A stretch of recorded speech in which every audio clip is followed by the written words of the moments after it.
one. Sound test number one. Broke my sacroiliac. So we're live. So everybody make sure you're out there telling everybody so they can watch the live feed.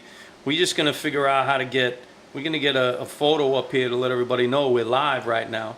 We're doing live. We're doing it live. We're doing it live. So make sure you're sharing the posts out there to get everybody else to know that we're live. You ever notice that when you want to type something, all the autocorrect just gets in the way?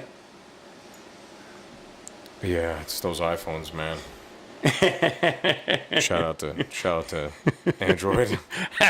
Big shout out to the iPhone, iPad. There's only one apple. It comes off a tree. MacBook. It's nonsense. That's what I say. Putting the post up on Instagram, and then it'll go to Facebook. Facebooking it. Facebook land? YouTube land? It'll go on Facebook land. That's what's I up think right YouTube there. land is a great Disney place. They should make it. There's going to be a YouTube. There has to be. There's no way it's not going to happen. What, a YouTube land? YouTube land. You're going to visit like all like they're going to have big channels that made it big, and you're going to go there and like hang out. And watch YouTube Yeah, videos? why not? No, Why no, not? I'm not disagreeing. I'm saying it sounds like a good idea. I definitely think it's a possibility. You have like a little. That's, You have like a PewDiePie corner. You have a little Vsauce corner. yeah. You have a little I mean, Joe Rogan Experience corner. right. So you'll have. I mean, what's cool about that is that you'll have all the different genres, right? So you'll have a place where you'll have podcasts. It'll be a podcast room where there'll be just videos of like podcasting, and then there'll be a room of like DIY people, and then the people that do travel, some that do cinematography, some that do photography. You know what I mean? Yeah. Could that be pronounced that way? Like videography? 100% not. No. Photography. Right, photography. Photography. Photography. But couldn't it just be photography? No, it's just someone just. It's like hopefully. No, it's not. It's not even close to hopefully. I think I get what you're saying. Photography. I agree with what you're saying, but I also think that Cinematography. cinematography. There's too many words Videography? involved. There's too many. There's so many. There's too many ographies. words. There's words. It's ography. We just gotta have one word that describes it all. YouTube makes sense. What are you doing today? Are you YouTubing? Yes. Yes. Yes, I am. Yeah. What does that mean? That means you are using a camera and some function Yes. out in the world. Yes. Let's cut the fat. And you're involved. Yeah, that's it.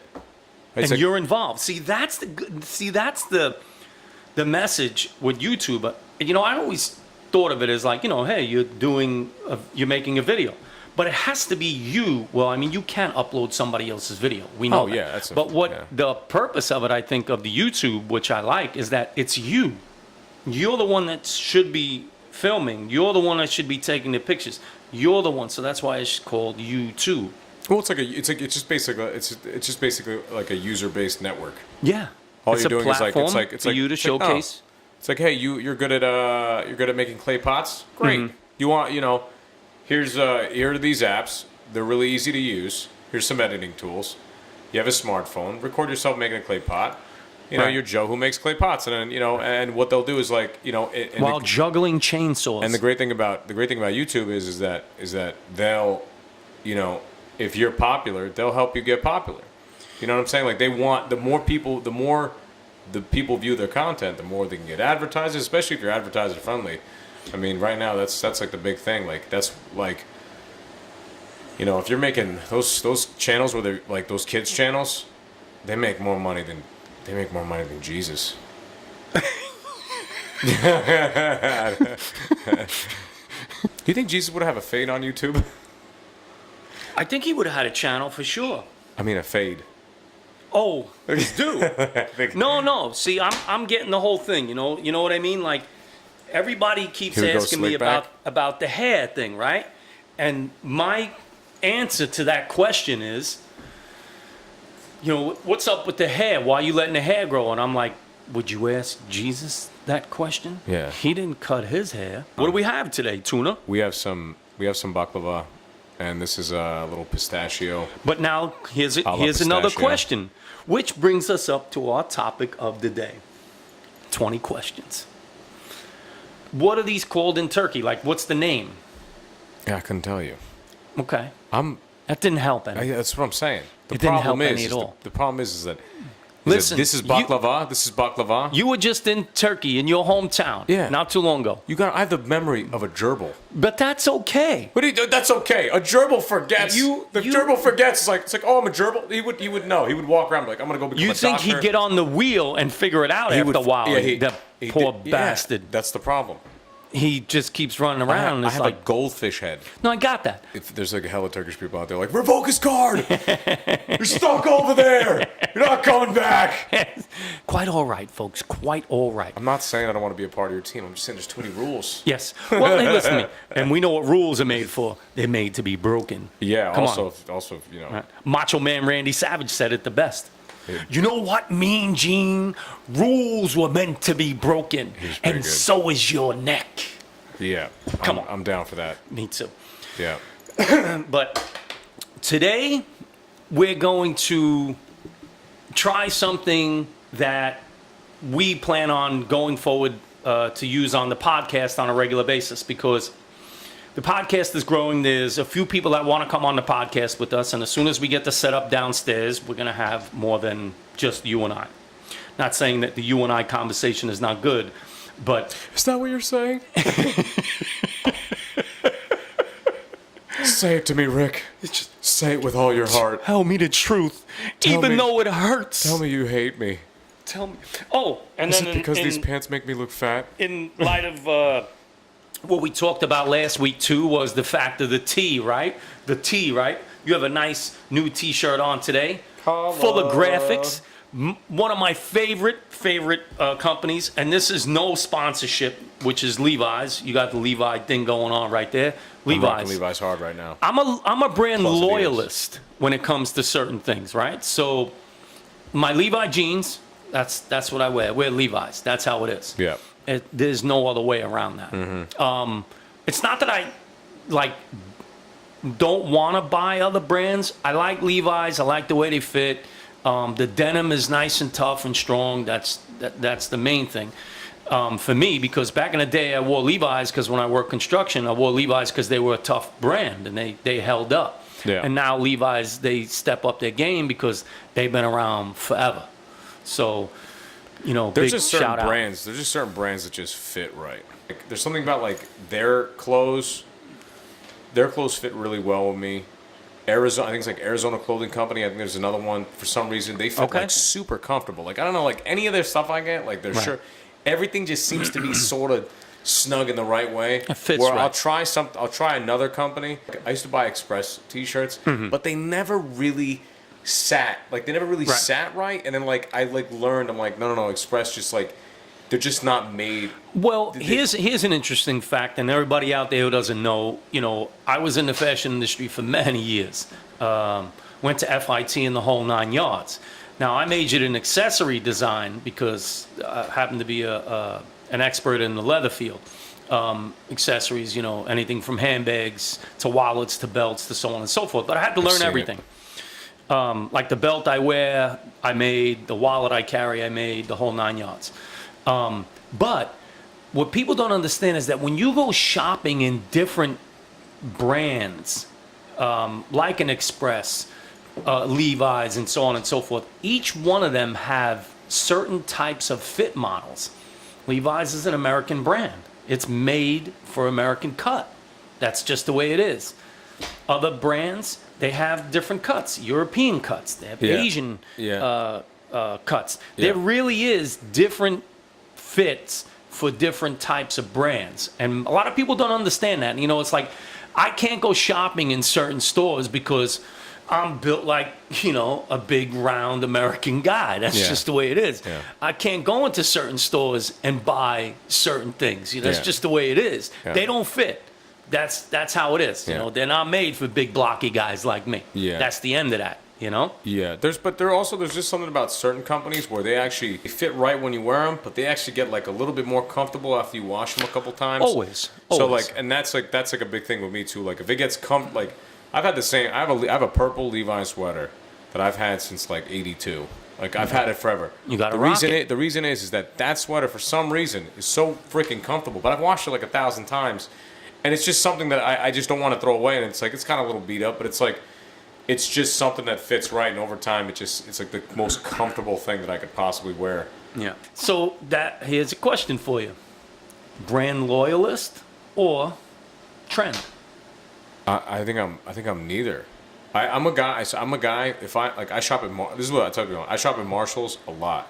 If I try it and it's comfortable, it could say Hello Kitty on it, and I'm cool. Because let's not go that far. But I'm just saying in the sense that I'm just you're saying not if buying a Hello Kitty. I got a Space Panda T-shirt. I'm not saying you do. I'm just saying. But I'm just saying this is me. You don't have that. I will, if a Hello Kitty T-shirt was comfortable and it was in a men's section and I wore it, it was comfortable, I am buying it.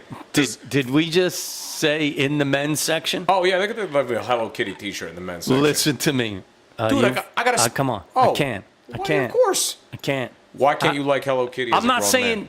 Listen to me. You're buying a Hello Kitty T-shirt because you saw some other hipster wearing one. That's why you got one. You don't have any. Stop. That is one reason. Let's not talk.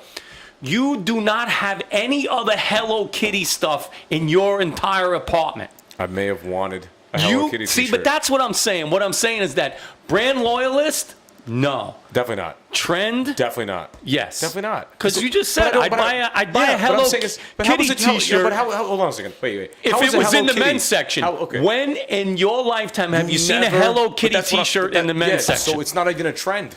How would that even be a trend? No. It's not even close to being a trend. Because that's what I said. If you saw... it would be the dumbest to be like, dude, you followed a trend that was 6 years ago for 30 seconds. I'm just saying. I don't have a Hello Kitty T-shirt, but I'm just saying. If it's comfortable and I like it, I don't care what it looks like, I'll buy it.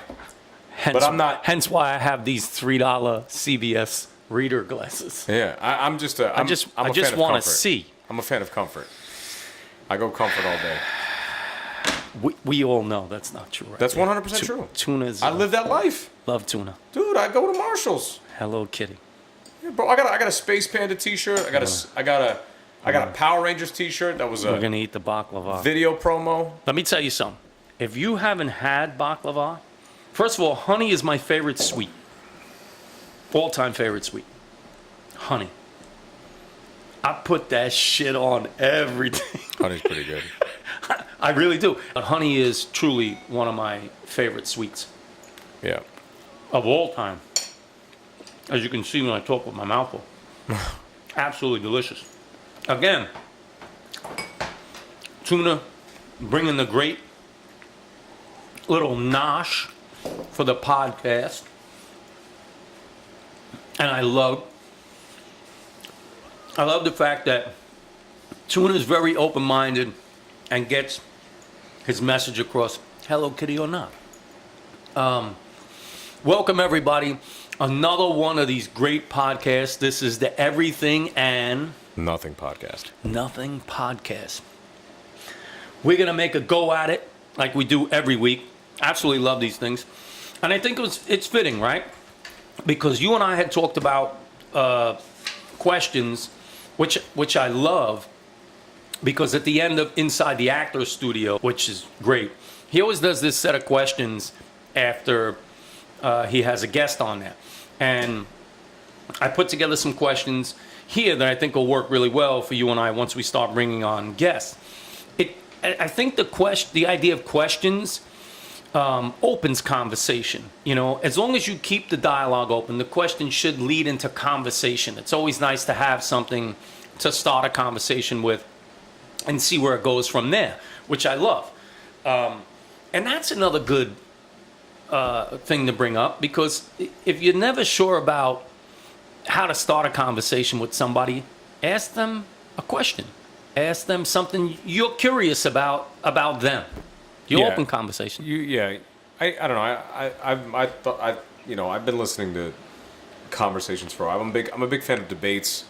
I used to watch the old ones, and I've watched all the ones in the 2000s with Christopher Hitchens and Lawrence Krauss and Sam Harris. And like a simple question, as benign as it is, can segue into, like, it's literally like a tree. Like, you could just start off as like, do you like chocolate?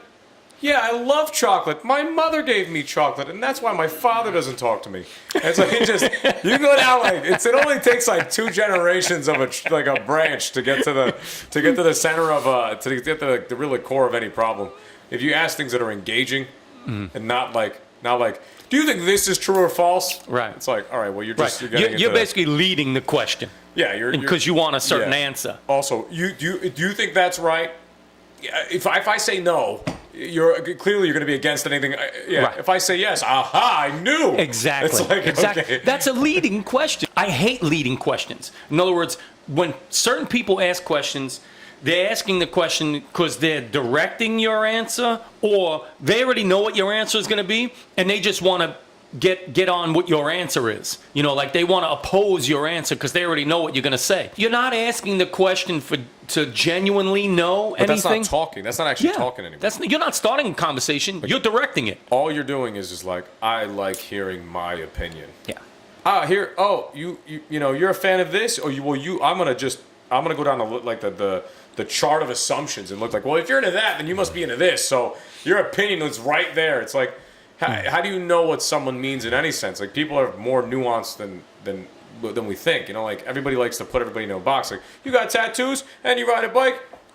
You must be a dirtbag. It's like, no, like I could be an engineer. Exactly. I comprise these questions, I think, because what you were saying before is that I love the idea of just having questions that open up dialogue. Could these just be simple answers to questions? Yes. But for Tuna and I like these questions because this is going to open up some dialogue for this week's podcast. And the reason why I did it was also to get the people out there who are excited about coming on our podcast just a little teaser of what the questions will be when they come on our podcast, right? Yeah. Just give them a little preparation to get them excited about coming out on the podcast. And like I said before, there's something you'd like for us to discuss, or you want to hear something about what we think about events that are going on, how we feel about certain things, by all means, leave a comment below so that we can respond to it and let you know when that discussion will happen on our podcast. But I'm going to go right into this thing right here. I'm going to put on the spectacle goggles, right? You know how that works, the old eyes. So, what is your favorite time of day? Favorite time of day, I would have to say early in the morning. I really enjoy as early as possible, like 5 a.m. It's just I like the silence of nothing going on. All the robbers, they're going home. Right, Wait. they're done with their shift. People only robbing from 3 to 5, all right? 5:30 and on, they're not Robbers and stealers? Steelers, everybody. And I like the morning because it's silent, it's calm, everything's cool. That's just that's my time of day. Okay. I like driving my car in that time too. It's like there's not really anything going on. There's no danger. It's funny. I agree with that. Right. So, working all those years at night, working in the nightclubs and everything, you get off at 4 a.m. Yeah. So 5 o'clock in the morning to me is my favorite time to travel. Like you said, streets are calm. There's not much happening. Like they say, late at night like that, freaks come out at night. Which we all know it's a walking floor show out there at 4 a.m. Takes a breather. It does. It's like there's like more going on, stuff like that. Let's wait till 6, man. Like don't rush, And I think there's like a thing, like I love seeing that. I love especially big like scenarios where there's a heavy population. You see, if you're ever in New York early in the morning, it's like you can feel the city sort of coming alive. Like it's like the blood starts flowing a little bit. There's people starting to get out, and that's a midnight to 1 to in the morning till 4 a.m. in New York City, right there. I'm your guy. I'm the vampire. Believe me when I tell you, I can show you places and go and see people that you couldn't even imagine. Yeah. I love that. I used to be, the High Line in New York, right? Yeah. I used to go into the city, and I used to try to get into the High Line as early as possible, because if you go there in the morning, there's not much sounds, there's not much cars, there's not much people, and you could just, you just kind of like walk and just kind of be in the middle of a city that's sleeping. It's a Yeah. cool feeling to like know that you're in that. Like people don't understand like how beautiful that is. Like, I'm a big fan of like I like silence. Like that's that's one of my big goals. Loud silence, though. Like places that are like usually like, and especially in New York City, like you're talking about during the day, during the week, those places are, it's so deafening. The sound is so deafening that you can't barely hear yourself think. Yeah. But go there at, like you said, 4 or 5 o'clock in the morning. Yeah. And it is absolutely beautiful. The silence is so loud. If you can watch a city that's calm like that, you can get you kind of get a better feeling of like, man, it's not all just flooring. Right. You know what I'm saying? It's not. It's the thing does need rest, and the thing is like when you see it actually slow down. That's why when you take people into the forest, and they're like, man, I never felt better. I'm like, yeah, there's a little bit of juice there. Like, like it's like the beach in the morning is the same thing. Yeah. You'll never catch me. You'll like seriously never catch me in the high tide, like real peak hours. I can't go to the beach when there's that many people. Because my ocean is getting ruined by Johnny and his 9 kids. Yeah. And the 5-pack of whatever. It drives me crazy. Yeah. If you get to the beach real at like 5:45 in the morning, yeah, the water's cold, but there's no one there. Yeah. And it's you, the clouds, the water, the sand is cold, you're a little chilly, but you get to breathe the clean air, like you get revived. Yeah. Yeah. I'm a big fan. First of all, I grew up by the water. That's just the way it is. So the idea is the beach for me does mean solitude. The sound of water does mean it is a peaceful sound to me. My favorite thing to do is be on the beach early morning, right? Beach chair, little cooler, little snack, little beverage, and a great book. And I'm good. Pair of sunglasses, some sunscreen, and nobody's better than you. I'll throw on like symphonies. Yeah, some like tunes. A movie soundtrack, like definitely some Hans Zimmer, something like that. And I'll just sit there and I'll listen to the whole thing. And I'll just try to be cool. Like I just went to the beach to relax and to just maybe get some time off, maybe throw some stress. And I literally came away from it more aggravated than when I came in. I really enjoy that part of wanting to be up early in the morning. The whole idea of the calmness, not having too much movement with too many people around, not that many distractions. Man, I agree. You don't get rushed. Yeah. Do you like to read or watch?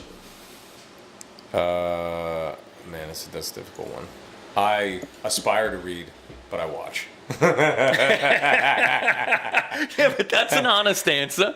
Yeah. That's a truly honest answer. You know, I mean, a lot of people would like to think that they want to find the time to read, but most people would rather watch. I think it's a matter of, it's like if it's convenient.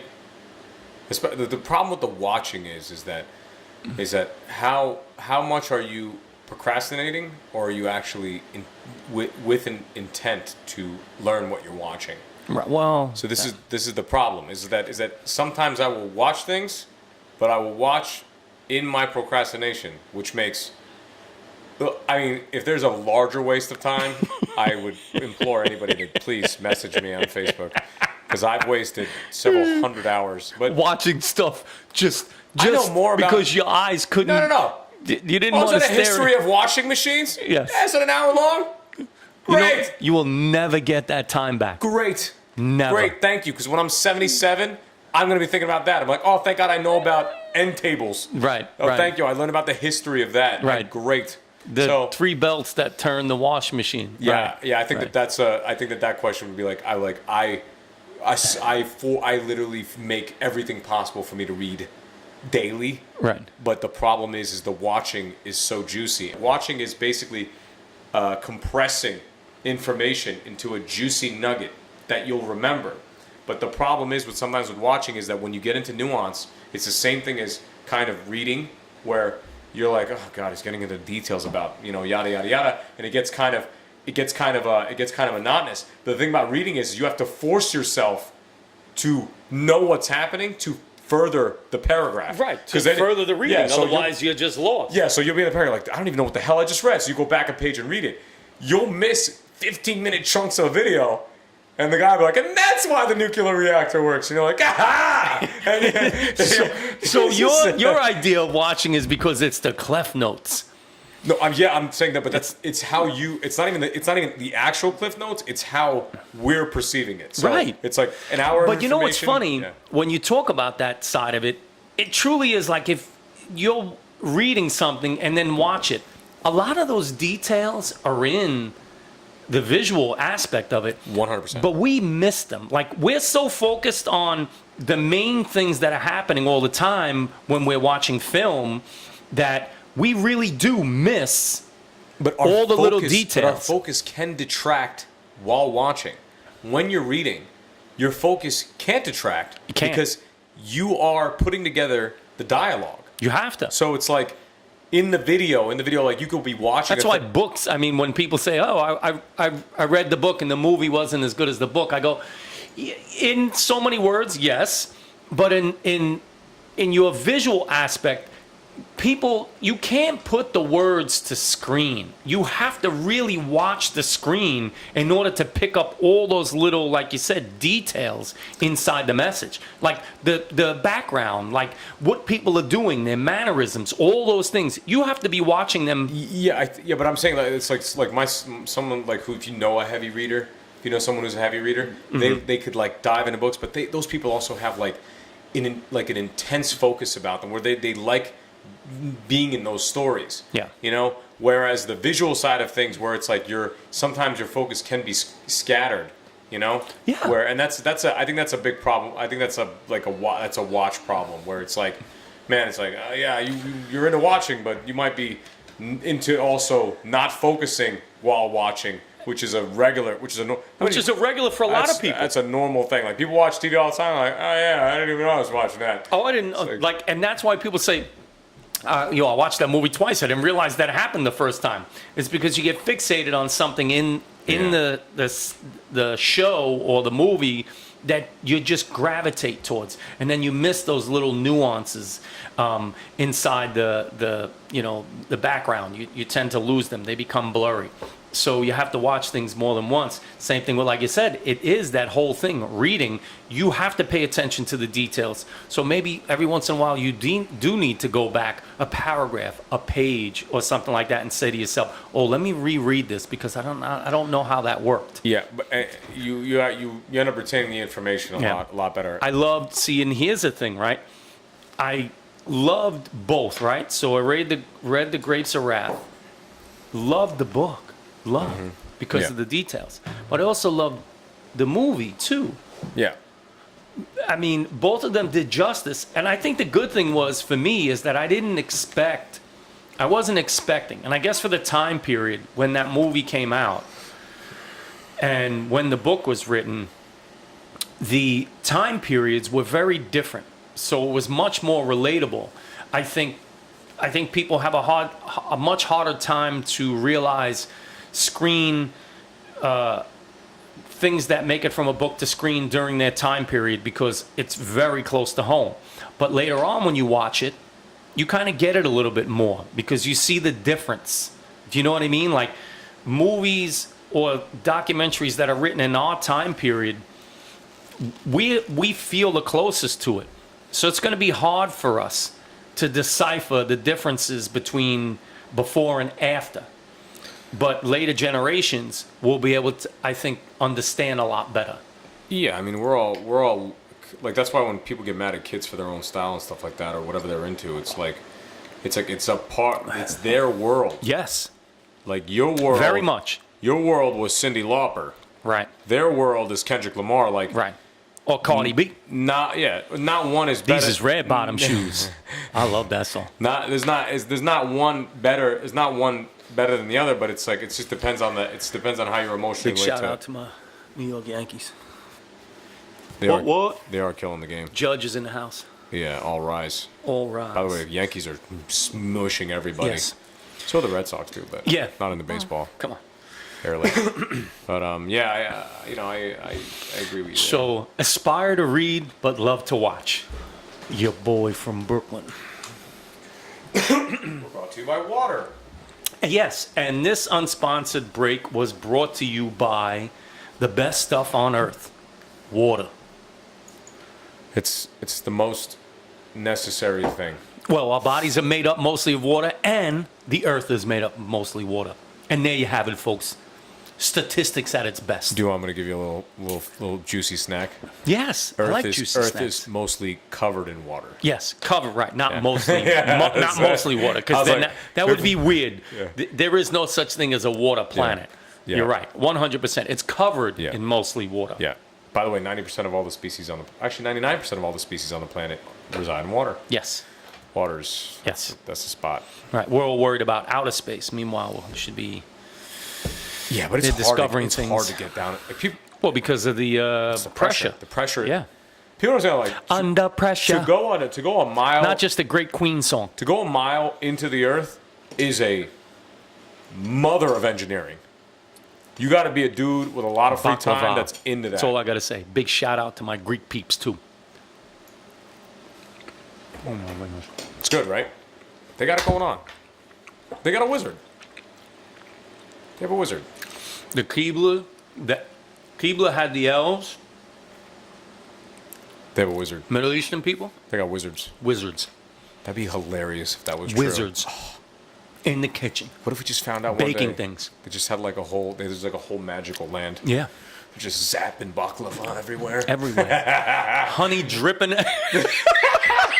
It's just so ridiculous. Honey dripping It'd from just be everywhere. just so crazy to just see like Insanity. Just witches just concocting Yeah. bread. Like Yeah. that was your only ability. All of a sudden, Yeah, just like the dumbest. phyllo dough like, just starts to just like lay out. And like all of a sudden, all the people that bought all those recipe books are like, no wonder we couldn't make this. Exactly. You guys lied. I tried this at home 40,000 times. Never comes out like You this. guys were liars. Yeah. That's it. You guys have magical powers. What the hell is- Wizards. Yeah. It's like meanwhile the Wizards. fine print in the book. Yeah. Only And they all made wear by- fezzes. Yeah. That would be hilarious. That would be the They were greatest. dressed up like old Sultan emperors. They all had Harry Potter wands that all had names. True fact. That'd True be fact. hilarious. Love. All right. Moving on. Moving on. Sorry, that was a long segue. Oh. What's the last song you listened to? You're gonna love this.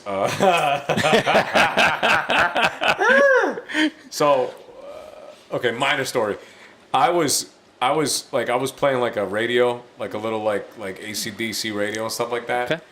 This song Like portable radio. No, like Google Play. Like Like, see, you got me confused there because my generation, you said you had a little transistor radio playing, was a real transistor no, I'm radio. I'm not from the 1800s. Right, you're not prehistoric like me. Yeah, it's just hey sir, hey. No, I used to hang out in a cave. I made one of the paintings. I was listening to literally before I came here. I've been addicted to this song by Journey called "Lovin', Touchin', and Squeezin'." Pull it up. It is You heard it here, folks. It's really. I'll tell you, Tuna's last song he heard was by Journey, and it was called "Lovin', Touchin', and Squeezin'." Lovin', Touchin', and Squeezin'. And you know this song. What the heck do you think? And he was by himself. Oh. What the hell you think he was loving, touching, and squeezing? This is Journey. It's a little bluesy. That's what I'm saying. Like I'm not a Journey guy. This is one of. It's got like a nice, It's a great song. nice little slow feel to it. No, it's a great song.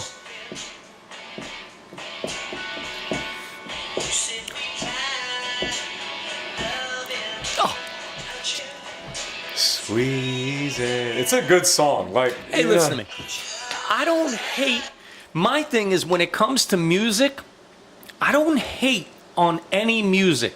I don't know how people do that. How they come to terms with themselves by saying one type of music is worse than another or better than another. To me, it's not possible. It's like art. It's like taste. It's all for the individual's choice. It's just the way it is. You know what I mean? You can't get away from that. Yeah, but it's there's no way. You know those people. You know those people. They like they want to be they want to be better. That's all it is. It's just a game of Close-minded. Close-minded. It's just a game of it's a simple game of being one up. Yep. But Yep. What's your favorite song? This is what's the last song? This you is played, what sorry? I've been listening to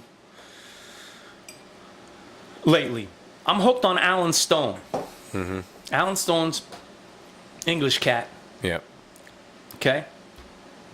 And he's does R&B and soul, and I'm so stuck on him right now. It's not even funny. His messages are very much like remind me of the Doors, right? So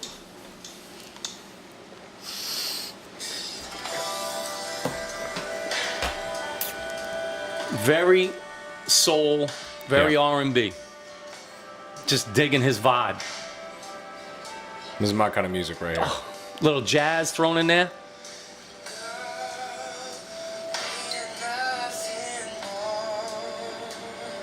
This is like Labyrinth. It's good. This right here is thinking music. It's good. But this you can play this stuff.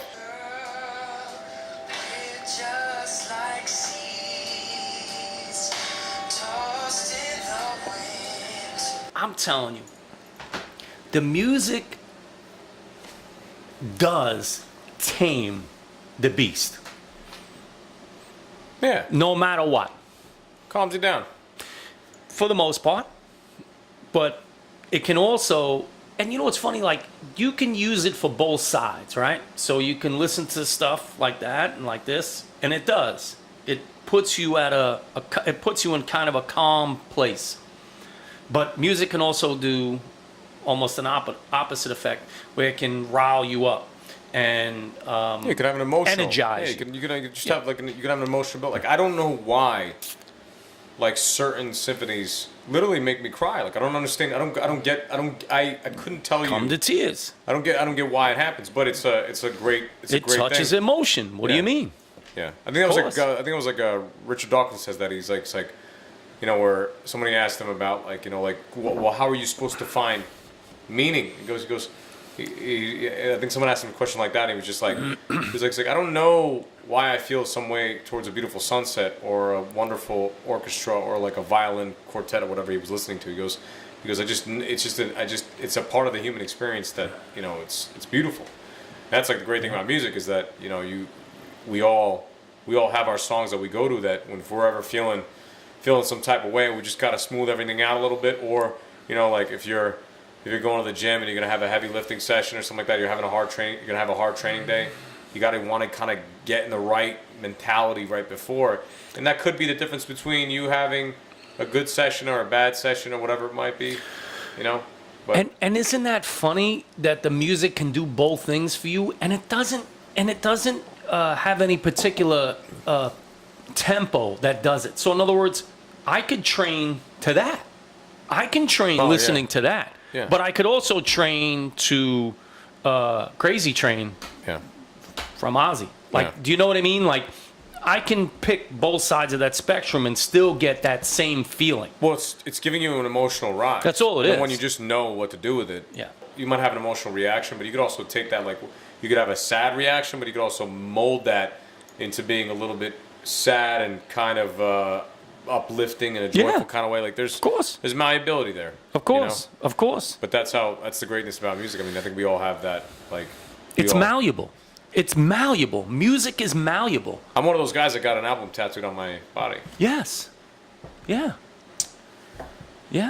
It's true. Music does move us. Yeah. It puts us in a different frame of mind. You could be stuck in thinking a certain way, and a song, not even its lyrics, just in the way that it's played, can give you a little bit of a nudge. I don't even know. I mean, I could never really quantify it, but I think that, like, in my case, like when I was younger, like certain songs that hit me, where the first, if you don't understand, like the first album I think I ever bought was the Eminem Show, which was great when you're 8, because but also the idea of you as an individual choosing your music. That to me is everything. You made that choice. Yeah. The most amount of creative freedom. Like, there should be every type of music made possible. Yes. There should be bad music. There should never be just one type of music. Last year, I was hooked on Migos. Yeah, you're on the Migos train. I was a Migos freak. You're on the Migos train. But you know what's funny? It also evoked an emotion to me because, believe it or not, growing up in the area that I grew up, I was very much into hip hop. Very much into hip hop. Yeah. And what that did to me last year, what that Migos album did to me last year was it kind of brought me back to my younger days where I felt the connection to the music, which I love. My all-time favorite music of all time and my favorite band, and I would say solo, and he's never really done anything solo yet, is Tool. Yeah. My all-time favorite of all time. Music, hands down, of anything across the board for me is Tool. Yeah. And Maynard is my favorite and most openly musical, majestic person I think I will have ever have known. I've seen them live twice, the whole 9 yards. I've seen him live twice, Tool twice. But his music just in general does something to me that puts me in a different place altogether. Yeah. The new stuff right now that's coming out is actually taking all of the things that I've ever loved. They're taking influences from Pink Floyd and the Rat Pack and some 70s and a little bit of grunge. Oh, you're from talking about 90s. the crooners now. No, just like Rat Pack. just certain styles that they mold together. And there's like amazingly interesting music right now where like I listen to a lot of instrumental stuff now, and they call it like synthwave, but it's kind of like, it's sort of like this like unusual background music. They've basically taken like 80s beats and they've like molded some, maybe a little bit of jazz into it, but like a little bit, and they kind of slowed it down a little bit, and they kind of made it into like a Pink Floyd song where it's kind of like there's kind of like emptinesses in the song, and it's like I like that kind of music right now, you know, and that's why I kind of like I have like a cyclical thing where I rediscover songs that I really like, albums that I really liked because I stopped listening to it and I try to move on. Right. You know, I try to not, if I oversaturate immediately with the song, like I listen to that Journey song at least 1,000 times already, but that's only in the last like 2 weeks. But it's like I'll oversaturate it, and then when I come back to it, it'll be like a fervent memory of that song. Like I'm like, oh man, I forgot how much I love this song. Like I used to listen to there's a song by the Flamingos called I Only Have Eyes for You. And it's like the best love song ever. It's like 1954, like it's the best. I listen to that song maybe 100 times a day for like a month straight. This unsponsored break was brought to you by binoculars. You know why you use them? So you could see things from far away. It's not a bad sponsor. Hey, listen. You want to bring things up close? Dude, the first guy with the Do it through binoculars. first guy with the binocular. He's like, oh my god, I'm so happy. I Look can at see this. the rocks. Yes. Look, I From can see that the far. rocks. They're over Look. there. Do you see those two little specks over there? Those are actually big, giant Boulders. buffalo. Jeff, turn the boat left. Yes. Don't crash into them. It's rocks. Yeah. There'll be rocks. First guy was like relieved. You're like, thank God. I can't wait to go thank Frank when I get home. Whatever the fuck All right. mean by. So here's a good one too. Sweet or savory? Do you like sweet or savory? And it's funny because you brought the sweet pastries today, but last week, which I have to eat this half. You don't want to leave half on a dish. Nice. I'm predominantly a savory guy, but I'll tell you right now, your boy got a sweet tooth. I'm gonna segue back into Entenmann's chocolate loaf cake, the greatest cake of all time. We talked about that. That cake is the best cake on the planet. And if you're talking about what, actually, don't get me wrong. Like I have a sweet tooth too. That's a difficult question. I would never give up a steak for like some creme brulee. But there are times where a good bowl of pistachio gelato will beat out a pork chop. Not necessarily, but in a sense, just because your boy was feeling some ice cream. I get that part. I understand the whole idea of liking both, but you kind of said it. At the end of the day, if you're sitting down to eat, you're eating what? Sweet or savory? You gotta. Yeah, but it could be a honey glazed ham. No, but that's still mainly savory. savory. Yeah, We all know that. Yeah, but I mean, I think that nutritionally, I'd have to say savory. Savory. Because sugar is, if you don't know about sugar these days, Well, processed sugar is. processed sugar I mean, it is literally the worst thing for you. It is. Yeah, it's just, it sucks to say, but almost The most delicious. it's the tastiest thing on the planet. Yes. The problem is It's the most addictive thing on the planet. way more addictive than everything else. Everything else. Everything else. The other things you can't afford. You can afford bags and bags of sugar for like nothing, Yes. and you could just eat all day, Yes. and your face will rot off. Pretty much. Pretty much. And yeah, You and know? then people will be, there'll be tins of Chef Boyardee everywhere. Yeah. You're like, I thought this was pasta. You thought that was pasta? It's sugar. So It's savory. cake. Me, I'm definitely going savory because we all know how I feel about meat. steak. Besides, it needs to be moist. That's what I'm saying. I agree. Big hunks of meat. Yeah, I'm in the same camp. I just think that it's just a logical choice. If I was to give up one or the other, I would give up sweet in it. I can't survive if you ate just sugar. Just sugar. You'd die. In like 6 months, you'd be you would be a mess. You'd be Yeah. oozing stuff out of places that you had no Yeah. idea. And that wouldn't be fun. Yeah, that'd be the end of that.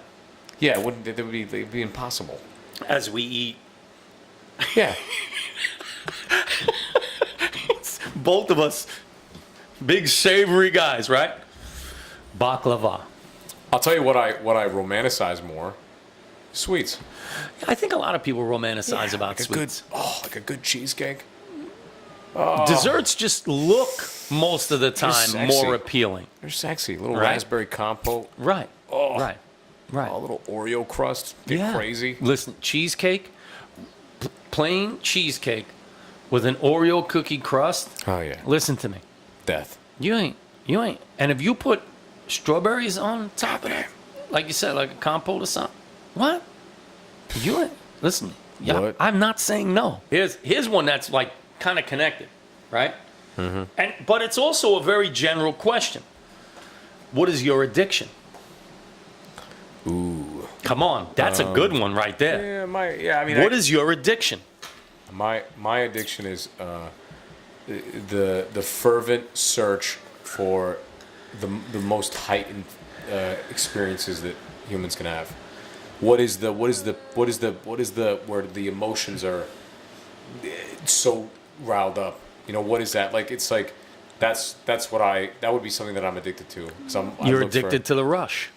The rush, but not in like people jump out of planes, like that kind of rush, which I think it's fine. I think it's okay.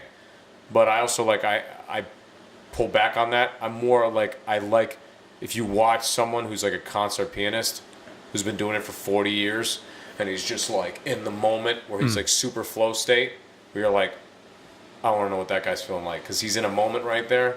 No one understands. He's in his own head. But that's his addiction. What's your addiction? He's addicted to playing the piano. I'm addicted to wanting to feel what that level. That's what I'm saying. Then that's Not- you're not playing addicted to the rush. Not like playing the piano though. It could be in Right. anything. That's what I'm saying. It like- could be whatever Yeah. it is that you're doing at the time. Game 7. You're addicted to the rush, the moment, the like, moment, yeah. the climax. Yeah, that's you're what I'm saying. addicted to the climax. Game seven. You're down 7 points. There's Right. a minute left. Ray Allen's sweaty. LeBron's got the ball. Like those kind of moments, I'm like, man, what's going on? Like, what are you thinking? The gravity of the moment has to be tremendous, And that's like those are the stuff that I think about because it's like shit. You're that moment, and I want to know what that feels like. But don't you have that moment in something that you do? Oh yeah, like I mean, it's like they're like the things that I do are they're not gonna be that to that extreme. Well, but they're gonna be relative. You say they are. They're gonna be relative to me.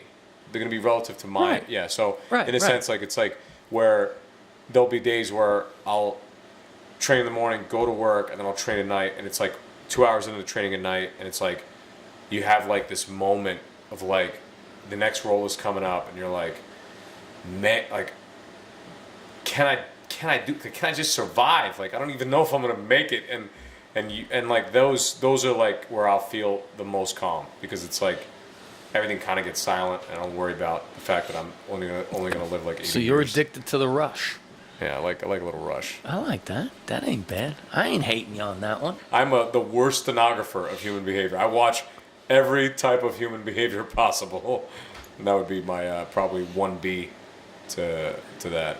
For me, my true addiction is the learning process, or the doing process. Actually, is the physicality of everything I do. So, in other words, I'm addicted to wanting to do and learn something next. I don't like the idea of being done, if you understand what I mean. Yeah. I'm addicted to the whole idea of trying to stay busy. I'm addicted to that. So when I have periods like this where there's not too many things going on, I get a little drawn back, you know what I mean? Where I'm trying to find something to do. So I'm addicted to that. I'm addicted to the next thing. That's what I'm addicted to.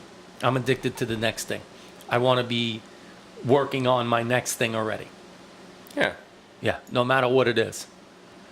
It's it's a weird thing. And that's why for me, and I can have multiple things going on at the same time, and that's part of my addiction too. So in other words, but don't get me wrong, you know how I am too, Tuna. I like to get things finished too. So in other words, I like to start something and finish it. But I already kind of want to know what's going to happen next, as far as I don't want to see into the future. I want to know what my next project is going to be. Yeah, you're not you don't stop and smell the roses. You're kind of like, that's done. Most of the Get on time. with it. I don't ever, and that's what's funny. Like a lot of people don't realize it about me. It's never about the reward for what I'm doing. It's about the process of what I'm doing. It's never the reward. It's never ever the reward. I don't necessarily need the reward part of it. It's the process of doing what it is I'm doing to get to the next thing to do. That's what I want to do. You know what I mean? I'm addicted to that. I'm addicted to the next thing. Yeah. I like that. Yeah. I just want to know everything. All right. So, do you like learning or teaching? I think I can't even answer that question properly. I like to teach because it allows me to learn. In retrospect, yes. The way that I learn is someone shows me something, okay, and I take that and I try to teach somebody else that. Like, let's say, i.e., make an omelet. Yeah. If I can explain it. Well, the good thing about that, and say, let's put that in a little more perspective. A lot of these questions, the philosophical answer is always the made-up answer of a conglomerate of things that get put together. The immediate answer is usually what the true outcome is. So, in other words, do you like learning or teaching? So, if you're learning something, you're learning it, right? And then, are you continually wanting to learn more? And the reason why I say that is because there are people that stay in school their entire lives. There are people that just constantly want to be educated. They constantly want to be learning. They're not that interested in like going out and applying or doing something else. Like they always want to be learning and learning and learning, absorbing. And then there are people who learn and then go, oh, I want to show, like you said, I want to show somebody this now. Now I want to teach somebody. I think learning is clearly more important. Yeah. Learning is the most important because teaching is assuming you have all the information. This is my problem. It's like I can't. Well, could that be? I can't. I'm saying in a sense of like I could not. This is where I'm. Well, that's definitely a topic for us to talk about. Yeah, I mean, but I'm saying in a sense like it's not like the teacher is a student that's further along the way. Yes. The teacher is not True. the end result. the final peak of a mountain. Or the end result. I agree. So that's where I'm saying it's like when you ask like, hey, do you like learning or teaching? Teaching to me is Well, there were some people who were just like, no, I could teach, and I'm like, okay. Yeah, but that's this is where it also gets in the other question. This is where I kind of explained my earlier point. But with the here's an example, right? You go to school. I was trained by somebody. I went to school and learned from somebody. They were teachers. Yeah, but they were also students along the way. Yeah, further along the way. no. I get that part. But at some point in whatever it is that they were learning, they were like, okay, I can, whatever experience that I have now, I can now share that and teach. Yeah. Me, I don't know if I could do that on a daily basis.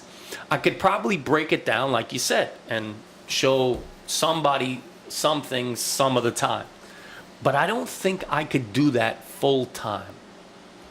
Like there couldn't be something that I could do. For me, it's about like I'm gonna get into like a really ambiguous place right now, and it's not because I'm trying to sound special. I'm just trying to special, just to let people like who.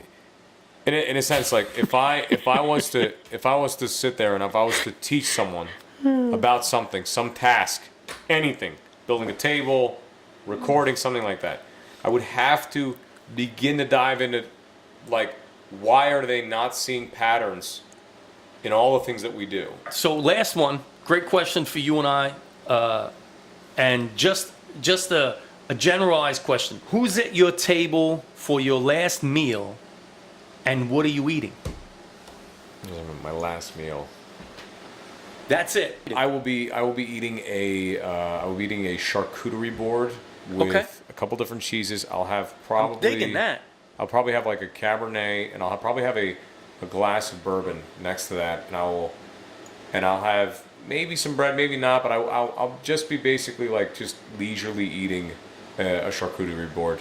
That would be all right. That would be just as because it would be like the kind of a because it'd be my last meal. Like I wouldn't want something to because I mean the coup de grace. Everybody's like, oh, steak and potato, and I'm like really. But I don't want it to be. I don't want the meal to be a centerpiece in why I'm there. I want it to be like a, hey man, what did you enjoy the most when you would sit down and have a meal? I always enjoyed the cured meats and the cheeses and the wine. Like I always, no matter how many great entrees that I've had, no matter how many times I've had like New York, the great steaks that I've had, the great seafood that I've had, I've always enjoyed having a piece of cheese. Like just something about that was enough for me. I always, when that happened, I was like an olive, like a little olive with some oil and some. That's enough for like I'm done at that point. I'm more than content. I want to just like there's a little piece of prosciutto, great, and have my and I want to like taste the wine, and I want to just kind of like live in the where because the great thing about like cheese and wine and stuff like that, it is a soft conglomeration of different flavors. It is not a like a big symphony rising up and coming down and the brass kicks in. Right. It's not. It's kind of a good tonal, no real, peaks, no valleys. There's no crescendo. There's nothing. There's no big. It's all just it's like a mild piano in the corner. Yeah. It's like a little sax maybe. It's like I don't want it to because if anything's too pronounced, the fall is reflective of the moment too. If we're allowed to pick whomever we were to pick, it would be Patrice O'Neill, Sam Harris, it would be Alan Turing. Yes. It would be John F. Kennedy, and I would love to. Oh, what a great man! And I would just sit there. I would just sit there, and I would ask. These are 4 very different people, and Alan Turing being a very specific one, because he's the one that created the first computer back in like the 40s, and he actually died. He actually died because he actually committed suicide because he was found out to be gay. I would love to just ask these people to just give me a sort of in their own loose sense, a flavorful explanation of the human suffering. Like, I want to know, like, what are, like, because all these people have suffered in different ways to get sort of like these minds that think so differently, you know. And a guy like that would be one thing that I would just love to just sit back and just listen, and not really. I would hate broad conversation. I would just like, Sam, Patrice, you talk for an hour, and that'll be it. We shake hands. We go about it. Because I just want to know, because these are different. I don't want any influences from any eras. I want their specific sliver. Right. You know, I want them in their purest form. You know, if I have these different minds interacting with each other, it'll be a little bit jumbled. Yeah. I want to know, because you're in the brink, you were at the past, you were a comedian at a time. Yeah. Where things Well, you know, Sam Harris is going to want to debate everything at that table. But he also has a brilliant opinion. Brilliant. That's what I would love to. There would be not a debating thing, because Patrice would debate everybody on everything over everybody, and I would just love to know. I would just love to hear opinions like that. You know, like I would love to, because you would just sit there and just be. I would marvel, because like these are geniuses who are recognized in many different ways. Yeah. You know, and you would want to know, like, what? How do you explain why? What is the human, like? Why do we suffer? Yeah. What is this? Like, is that question irrational? Maybe I'm not asking the right question. I would love to know. Right. You know, because those are the minds that, I mean, they shape reality. I mean, they shape hordes and hordes of people. You know, and those are the, you know, you got to say, like, we're a byproduct of these specific little cogs that come alive, and they just nudge a wave of people, and you're like, Jesus Christ, there's 500 million of them. And you're like, yeah, that idea was good. Yeah. It said something to those people. Something happened, and boom, you know, the whole game got thrown on its head. And you want a guy like JFK, I'm like, what was the stress like? What was happening in your personal life? Like, why? Like, was it, you know? How do you? And you're talking about a man that he did things that nobody thought were possible, and he said things that nobody thought were possible. For me, I like, you know me, but I like conversation. You know that. Yeah. From people that have really impacted certain things in history, in time. So that's why I picked my mom too, of course, because of what she has done in her time in order for, you know, her sons to be alive, and the things that she's done and sacrifices. The idea of having Da Vinci is because of his mindset to want to know the things that he wanted to know. You know, like, how is it that somebody in that time period decided that they had a curiosity and an application mindset to make the things happen that they made happen with the things that were available to them at that time period. Like, there are people that can't do what he did today that he did back then with a fraction of the technology that's available. The leader of the free world, the president of the United States, definitely.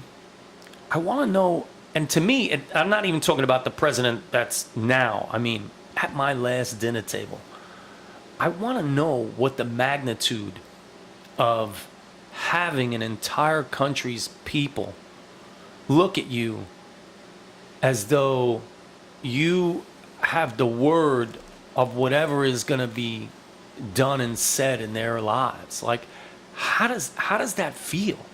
How do you hold on to that? It's got to be tough. And then I'd like Rodney Dangerfield, because to me, in my time period, and that I had the chance to see him and watch his career build at a very later on stage in his life. But for him to have made so much fun of himself in light of all his shortcomings, to me, has got to be one of the hardest things to have done. He's a gangster. Yeah. That's a pretty solid table. I'll tell you that. And then for my meal, I want Pekin duck. Okay. And not for the fact of eating the duck. To me, it's what the Chinese have done out of respect for that animal, to treat it so well in its life and then in its death, to give it that presentation that it's now providing nourishment for something else. And the way they present that for you to consume, to me, is magical. It's basically an opera. And I like that. I like the idea of the accompaniments that they give it. And every part of that animal is being used with that process. They make a soup out of the bones. You eat the meat separate from the skin.